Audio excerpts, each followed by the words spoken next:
very quickly, but probably shouldn't have. It's up here at globalresearch.ca. Monsanto accused of hiring army of trolls to silence online dissent, according to court papers. Biotech giant Monsanto is being accused of hiring, through third parties, an army of internet trolls to counter negative comments while citing positive ghost-ridden pseudoscientific reports which downplay the potential risks of their products.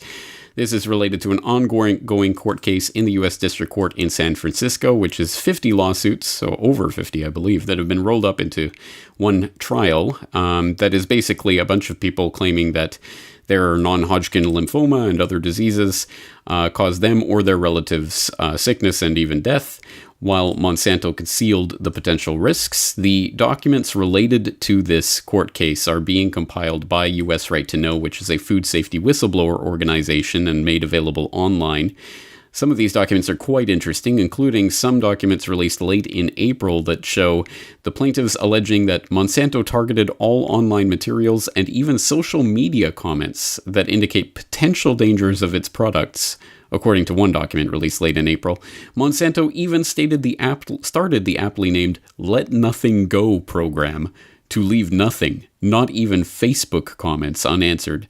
Through a series of third parties, it employs individuals who appear to have no connection to the industry, who in turn post positive comments on news articles and Facebook posts defending Monsanto, its chemicals, and GMOs, the documents read. On a larger scale, Monsanto allegedly quietly funnels money to think tanks such as the Genetic Literacy Project and the American Council on Science and Health, organizations intended to shame scientists and highlight information helpful to Monsanto and other chemical producers, according to the plaintiffs. I'll let you continue reading through this article and the information therein, but a very interesting story, and I'll link you, of course, as always, to the actual documents in question here. This one, a motion in the case from April 24th, 2017, talking about this Let Nothing Go program, where they are literally commenting on every comment they can find online in order to defend Monsanto's reputation through third-party internet trolls, and also these think tanks like the Genetic Literacy Project and the American Council on Science and Health, which sound very authoritative and independent, but to which Monsanto is allegedly quietly funneling money. So, very interesting document here, and an intriguing little bit of blackout here about Exhibit 1 in this case, which I guess is under wraps. But anyway, for those who really want to get into the weeds of this issue, please pardon the pun, you can go to the email exchanges themselves and read through some of the exchanges that take place between Monsanto and some of its delegates here. Very, very interesting. Interesting stuff, and this is part of a larger story, as I say, about this court case, which hopefully you will know about. If not, well, you're in luck. Go to the articles section of my website, and when you do so, you will be able to scroll down to find the... on the next page. Well, it's gone to the next page now.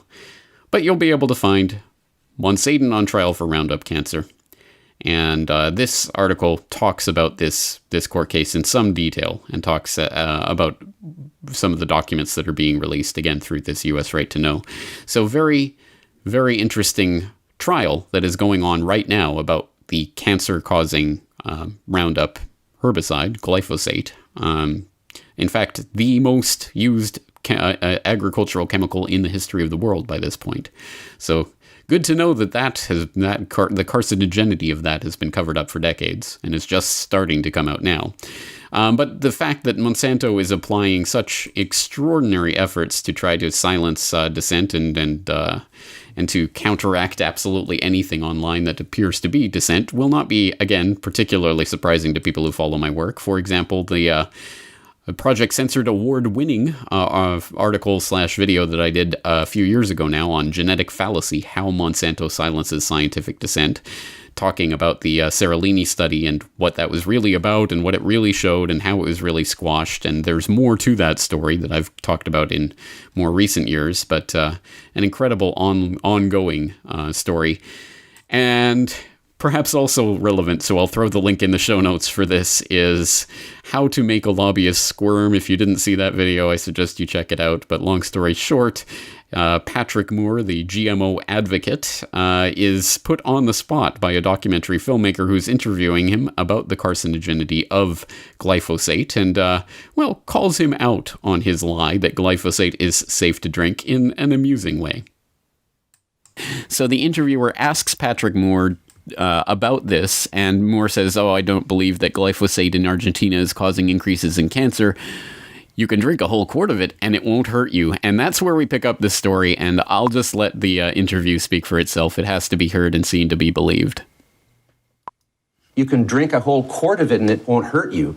You want to drink some? We have some here. I'd be happy to, actually, but not really, but... Not really? I know it wouldn't hurt me. If you say so. I have some glyphosate. No, I'm not stupid.